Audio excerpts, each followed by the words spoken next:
In 2012, to commemorate their 25th year in priesthood, 3 friends, Father Emmanuel Katongole, Father Cornelius Sempala, and Father Anthony Zecharureza, reflected on how best to express their gratitude to God for his blessings.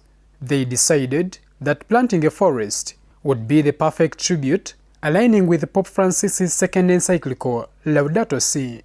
In the Laudato Si, Pope Francis laments environmental degradation and global warming, and calls on all people in the world to take swift and unified global action. At Nandele village, within Nyimbwa sub-county, a 95-acre deforested area owned by the Catholic Church under Luweero Diocese was identified as the ideal site for their vision. Paul Semogerere, who was bishop at the time but is now Archbishop of Kampala, supported the priest's vision to restore the neglected land. Bishop Paul, when he got to know that they are answering the Pope's appeal, he got excited. He found the vision is so wonderful. So he said, yeah, why? I'm going to give you land. And then he directed them to different parishes to look for that piece of land. But when they came to Nandele here, they found this is the perfect land.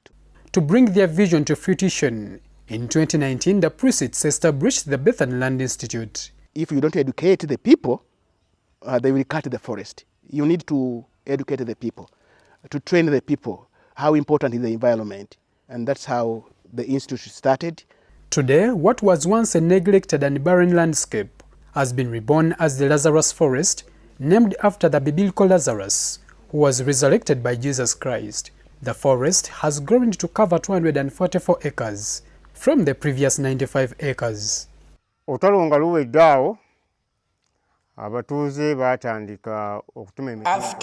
the guerrilla war, people began cutting trees from this forest for firewood and later for charcoal, leading to its destruction. We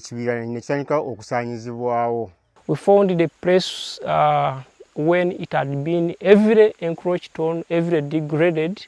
That's why it's called Lazarus, the one who raised.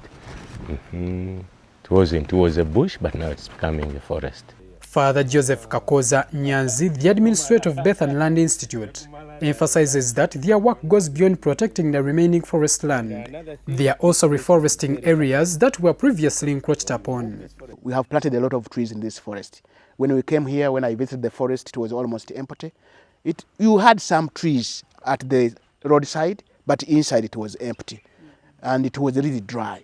Their efforts include maintaining a tree nursery for indigenous species, which supports their planting activities within the forest and in the surrounding communities. The ambitious goal is to plant 1 million trees by 2050, not only within Lazarus Forest, but across the diocese. In the 1 million tree, what we mean is not going to be only in Luweero. It may include Nakaseke, Nakasongola. So we have started what we call an outreach program. And this outreach program goes to the whole diocese. And the diocese has more than 21 parishes. So we go to different parishes. So what we do, we raise the seedlings, some nitrogen fixing trees like Lucina, like Caliandra, and then we give them to the farmers. This campaign has already borne fruit, with the return of animal species such as multiple families of monkeys, a diverse range of birds and reptiles. Simon Nyombi, the coordinator of training program at Bethany Land Institute, says over 160 bird species now inhabit the forest. In fact, the recent bird inventory we took, we found that this ecosystem currently has over 192 bird species. So it's a lot of wildlife coming back, both plants and animals. Of recent, we are able to find some snakes like cobras, tortoise, they are there in the swamp, you can find them. Edible rats, they are back in the swamp because there are less disturbances. Additionally, the once dried up water stream now flows gently through the forest, emptying into River Manyundo. The rejuvenated stream provides water to 6 villages. I am happy now to see now life has come back. There is a resurrection. and the stream that had dried is back. We realized that water had started flowing even in those areas that had dried up completely. So it is a sign of a restored ecosystem. Water has begun flowing again in the wetland, indicating that the ecosystem is being restored. When water is there, it gives life to the plants, to the birds, to the animals. So we need the water. Yeah, otherwise you can't have a good forest without water. So we are happy it's back. Initially, the local community resisted the forest restoration efforts due to restrictions placed on their access to resources like charcoal, firewood and timber. However, they have come to recognize and appreciate the forest's value. They now enjoy the regular rains it brings and the fresh air. At the beginning it was tough, but now they have come to know that the forest, to be here, it's good. Take for example, we are getting rains here.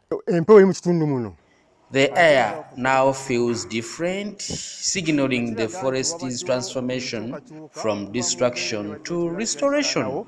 The restoration of the forest landscapes supports climate change mitigation and adaptation while enhancing the livelihoods of the people. The remarkable transformation of the Lazarus forest stands as a testament to the power of dedicated effort. Special appreciation goes to Birth and Land Institute USA, a sister organization to Birth and Land Institute Uganda, for their unwavering support and partnership. We are also deeply grateful to Fair Ventures Worldwide, Tree Adaptation Uganda, and the Catholic Diocese of Kasana Luweero for supporting this vision and fostering a sustainable future for our community. Thank you.